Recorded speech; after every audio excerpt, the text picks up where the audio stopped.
어서 오세요. 쉐런네 책방입니다. 반갑습니다.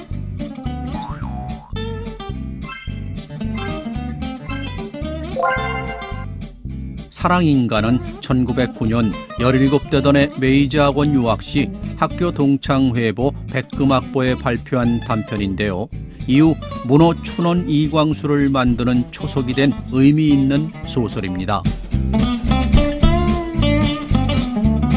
사랑인간은 퀴어 문학, 즉 동성애 문학인가 아닌가를 떠나서 근대성을 뛰어넘는 사랑의 의미에 대한 화두를 던진 값진 작품입니다. 이후 무정, 유정, 사랑과 같은 불후의 명작을 탄생케 한 바탕이 되었다 해도 과언이 아닙니다. 그런 의미에서 꼭 살펴봐야 할 필독서이죠. 춘원이 되기 전 세상에 나온 첫 작품 사랑인가 시작합니다.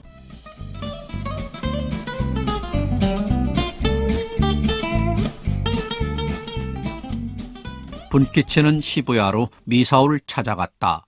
무한한 기쁨과 즐거움과 희망이 그의 가슴에 넘치고 있었다. 도중에 한두 곳을 방문한 것은 오직 그 구실을 만들기 위함이다. 밤은 이슥하고 길은 질퍽거렸지만 그에 개의치 않고 분키치는 미사오를 방문한 것이다. 그가 대문에 다다랐을 때의 심정이란 실로 뭐라고도 말할 수 없었다. 기쁜지 슬픈지 부끄러운지 심장은 방망이 질치듯 하고 숨은 거칠었다. 아무튼 그때 상태는 3분간도 그의 기억에 머물지 못하는 것이다. 그는 문으로 들어가 격자문 쪽으로 나아갔지만 가슴 두근거림은 더욱 빨라지고 몸은 벌벌 떨렸다. 벌써 자는 것일까? 아니, 그렇지 않다. 이제 겨우 9시를 조금 지났을 뿐이다. 그리고 시험 중이니 아직 안 자고 있을 터이다. 아마 호젓한 데여서 일찍 문단속을 한 것이리라. 문을 두드릴까? 두드리면 열어줄 것임에 틀림없다. 그러나 그는 그렇게 하지 못했다. 그는 등신같이 숨을 죽이고 우뚝 서 있다. 왜일까? 왜 그는 멀리 벗을 방문하면서 문을 두드리지 못하는가? 두드렸다고 꾸지람을 듣는 것도 아니며 그가 두드리려는 손을 제지하는 것도 아니다. 단지 그는 두드릴 용기가 없는 것이다. 그 사람은 지금 내일 시험 준비로 여념이 없을 것이다. 그 사람은 내가 지금 여기에 서 있다는 것은 꿈에도 생각하지 못하리라. 그 사람과 난 오직 이중의 벽에 가로막혀서 만리 밖을 생각하는 것이다. 아, 어떻게 할까? 모처럼의 희망도 기쁨도 봄날의 눈과 같이 쓰러졌다. 아, 이대로 이곳을 떠나야 하는가? 그의 가슴엔 실망과 고통이 끓어올랐다. 그는 하는 수 없이 발을 돌려 슬그머니 그곳에서 물러섰다. 오물가로 나오는 온몸에 땀이 줄줄 흐르고 꼬꾸라 학생복은 마치 얼음에 담근 것 같다.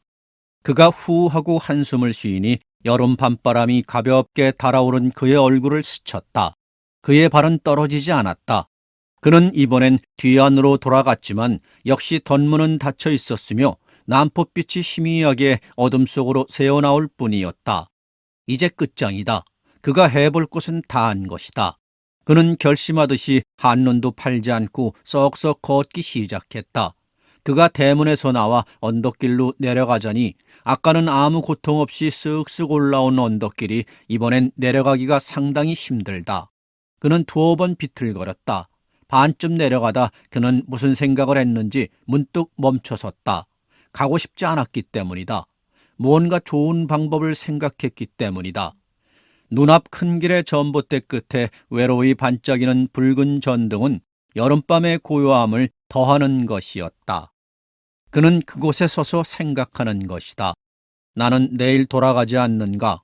내일 돌아가면 다음 학기가 될 때까지 그 사람의 얼굴을 보지 못하는 것이다. 아, 어떻게 할까? 아니, 여기까지 안 만나고 돌아갈 놈이 어디 있느냐? 나는 약하다.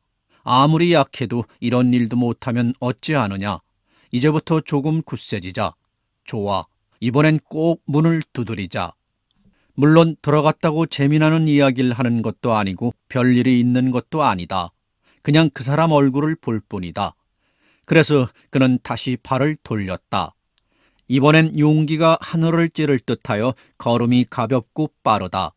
너무 빨랐기 때문에 그만 대문을 지나쳤다. 우스꽝스럽다면 그렇다고 할 수 있다. 서너 발자국 되돌아와서 그는 대문을 들어섰다. 이번엔 불어 징검도를 밟으면서 쿵쾅 구두 소리를 냈다. 이것은 수단이다. 자기로서는 수단이면서 남에게 알리지 못하는 수단이다. 그는 이 수단의 성공을 기했지만 격자문까지 도달해도 아무런 기척도 없다. 이제 아무리 구두 소리를 내려고 해도 장소가 없는 것이다. 그렇다고 체조할 때처럼 제자리 걸음을 하겠는가? 아, 또다시 실패했다. 이번에야말로 정말 돌아가야 하는 것이다. 그는 두 번째 한숨을 쉬었다. 그러나 궁하면 통한다고 그는 또 계책을 하나 안출한 것이다. 그건 돌아가면서 구두 소리를 더욱 크게 내는 것이다. 그러면 혹시 방 안의 사람이 그걸 알아차리고 열어줄지도 모른다. 진실로 궁책이다. 그는 실행해봤다. 그런데 과연 안에서 하녀의 잠이 덜 깬 목소리가 들렸다. 미사오님! 이라고 하는 것 같다. 그는 얼마간 성공을 기했으나 헛일이었다. 그는 잠시 숨을 죽이고 멈춰서 있었다. 만약 순사가 봤으면 도둑 누명을 쓸지도 모른다. 그는 최후의 수단을 시도했다. 그렇다. 모험이다. 이번엔 살금살금이 아니다. 그는 당당하게 뒤안으로 들어갔는데 과연 빛이 있었다. 그야말로 암흑 굴 속의 한 줄기 광명. 목마른 호랑이에게 맑은 샘. 누구세요? 라고 누군가가 텐마루에서 묻는다. 아, 예, 접니다. 라고 대답한 그의 말소린 떨리는 것이었다. 그는 그라는 것을 알리기 위해 불어 얼굴을 빛쪽으로 돌리면서 벌써 주무시는 줄 알고 아, 당신이셨군. 어두운데 자, 어서 올라오세요. 주인이 권하는 대로 그는 구두를 벗고 올라갔다. 주인이 방석을 권했는데 그는 고마운 줄도 모르는 모양이다. 시험은 다 끝나셨어요? 라며 주인은 읽고 있던 잡지를 책꽂이에 꽂으면서 묻는다. 예, 오늘 아침에 다 끝났습니다. 근데 당신네들은 이것은 겉으로 하는 인사에 불과하다. 이런 대화는 그가 좋아하는 바가 아니다. 오히려 싫어하는 편이다. 그는 단도직입적으로 미사오군은 있습니까? 라고 묻고 싶었다. 그런데 그는 그것을 못한다. 되도록 자신의 마음이 상대방에게 들키지 않도록 한다. 그러나 얼굴은 간자라 아무리 태연을 꾸미려 해도 반드시 나타나는 것이다. 주인이 의아한 듯이 그의 옆모습을 쳐다보고 있었다. 우리들은 아직 멀었고 이번 주 토요일까지 해야 하니까 정말 실증나요? 라며 얼굴을 조금 찡그린다. 모기때가 습격해 온다. 땀이 흐른다. 어쩌지? 올해는 특별히 더운 것 같군요. 라며 분키치는 미사오에게 내가 온 것을 알리고 싶다. 그러나 알리는 것이 부끄럽다. 하고 생각하면서 대답했다. 직접 알리지 않아도 알아주는 것이 그의 희망이다. 미사오는 장지문 하나 격한 옆방에 있다. 분키치는 머릿속에서 미사오의 모습을 그리면서 이제 알만한데 내가 와 있는 것을 알면서도 나오지 않는 것인가? 라고 생각했다. 이윽고 미사오와 한방을 사용하는 학생이 들어왔다. 분키치는 왠지 모르게 기뻐서 소리를 높여 공부하세요? 라고 물었다. 그는 네라고 대답하고 방에 들어갔다. 아마 내가 온 것을 알리기 위한 것이라고 분키치는 생각했다. 그리고 기뻐했다. 그러나 아무 소식도 없다. 그 사람이 없는 것일까라고 의심해 보았다. 그러나 분명히 있다. 방금 누군가 속삭이는 것을 들었다. 그 사람은 분명히 있는 것이다. 그러면서도 그 사람은 모른 척하고 시치미를 떼는 것일까? 어찌된 일일까? 인간으로서 어찌 이런 잔인한 짓을 할 수 있을까? 참으로 잔인하다. 그는 벌벌 떨렸다. 그의 몸은 뜨거운 물을 끼얹은 양 숨은 더더욱 거칠어지고 눈은 무시무시해졌다. 주인은 더욱 의아하게 그의 얼굴을 쳐다보고 있었다. 그는 이제 견딜 수 없었다. 아, 가슴아 터져라. 피야 쏟아져라. 몸통아 차가워져라. 나는 널 위해 피를 흘렸다. 넌 나에게 얼굴도 안 내미는 것이냐? 그가 주인이 말리는 것도 듣지 않고 그곳을 나간 것은 10시를 조금 지났을 무렵이었다. 그는 실망 비에 분노 때문에 제정신을 잃고 광기가 서려 돌아갔다. 어둑어둑한 동네는 고요하게 잠들고 애달픈 안마사에 곡조 안 맞는 피리 소리만이 축축한 여름밤 공기를 흔드는 것이었다.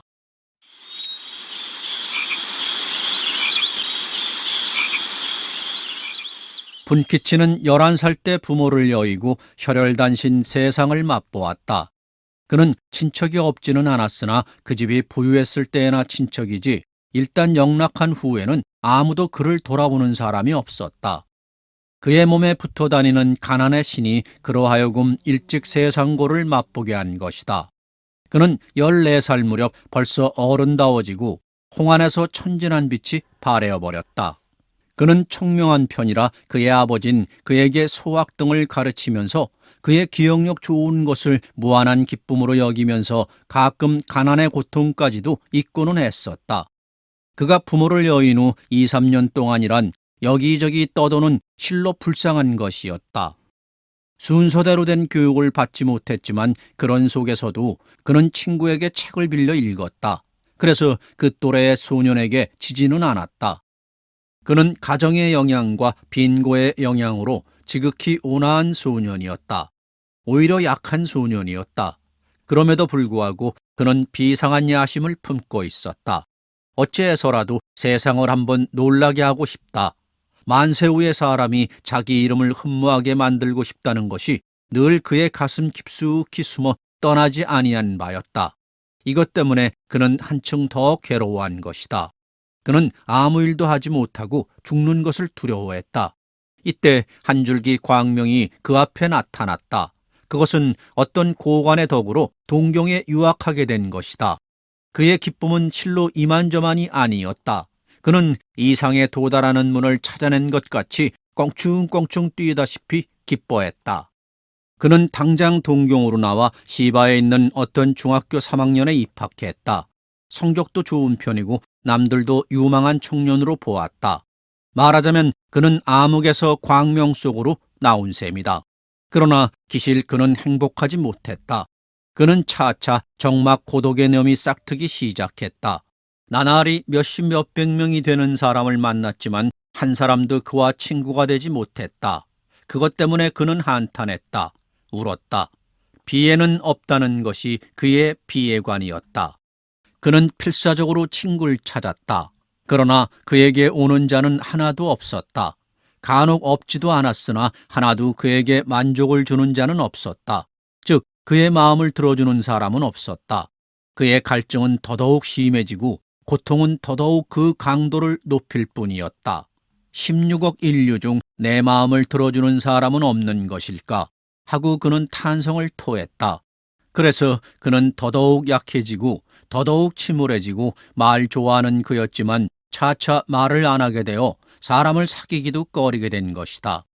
그는 일기장에 자기 마음을 털어놓고 겨우 자신을 위로한 정도였다. 그는 단념하려고 생각했다. 그러나 그것은 불가능했다. 거기에 무한한 고통이 있는 것이다.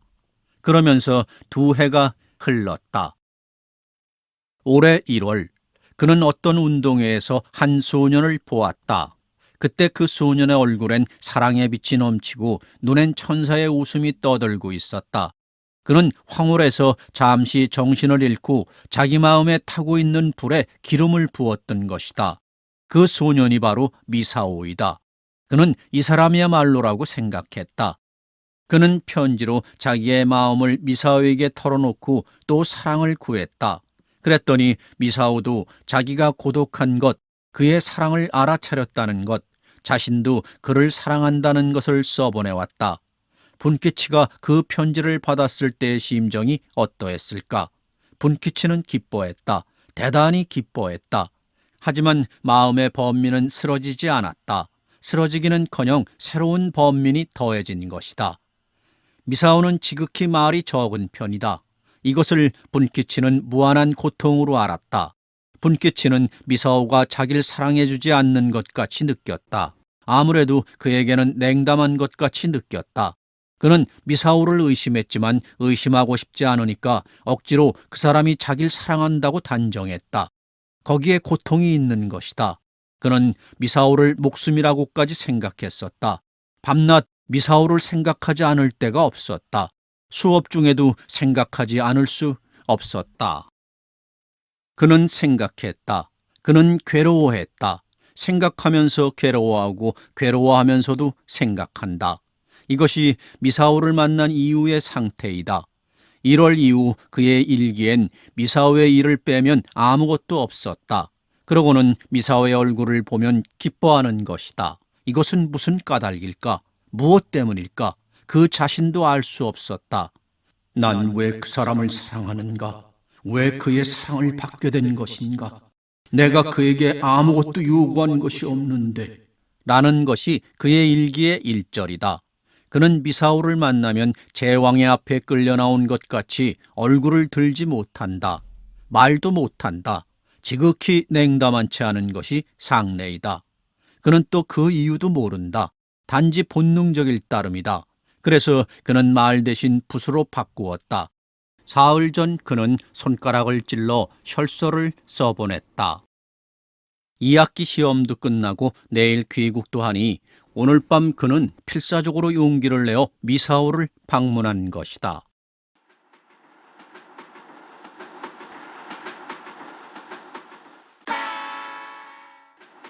그는 무감각하게 걸음을 옮기면서 생각하고 있는 것이다. 아, 죽고 싶다. 이제 이 세상에 있고 싶지 않다. 타마가와 전차의 선로구나. 벌써 11시. 이제 전차는 다니지 않을 것이다. 그럼 기차가 있다. 요란한 소리 한번 울리면 난 이미 이 세상에 없을 것이다. 나도 자살을 멸시한 사람 중에 하나다. 자살 기사를 보면서 늘 침을 뱉고 매도한 사람 중에 하나다. 그런데 이제 와서는 나 자신이 자살하려고 한다. 묘하지 않느냐? 난 큰 이상을 안고 있었다.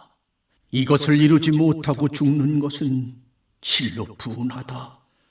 내가 죽으면 늙으신 할아버지와 어린 누이 동생들은 얼마나 슬퍼할 것인가. 그러나 이 순간 내 죽음을 막아주는 자가 없으니 할 수 없는 것이다.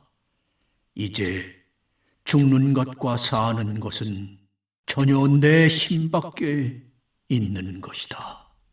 그는 시부야의 건널목을 향하여 걸음을 재촉했다. 어둠 속에서 또 기적 소리가 들린다. 이거야 마침 잘 됐다고 뛰어가니 시커먼 사람이 대고로로 나와서 통행을 차단시켰다. 어이없다. 죽을 때까지도 방해하는 신이 달라붙는다. 기차는 무심히 덜커덩덜커덩 소리를 내고 지나가 버렸다. 그는 선로를 따라 선호관통 가서 동쪽 레일을 베개 삼아 바로 누워 다음 기차가 오기를 이젠가 저젠가 기다리면서 구름 사이로 비치는 별빛을 바라보고 있었다. 아, 18년간의 내 목숨은 이제 끝이다. 부디 죽은 후 쓰러져 버려라. 그렇지 못하면 무감각한 것이 되어라. 아, 이것이 내 마지막이다. 작은 머리에 안고 있던 이상은 지금 어디매? 아, 이것이 내 마지막이다. 아, 외롭다. 한 번이라도 좋으니 누군가에게 안기고 싶다. 아, 한 번이라도 좋으니. 별은 무정하다. 기차는 왜 안 오나? 왜 얼른 와서 내 이 머리를 부숴주지 않는 것인가? 뜨거운 눈물은 끝없이 흐르는 것이었다.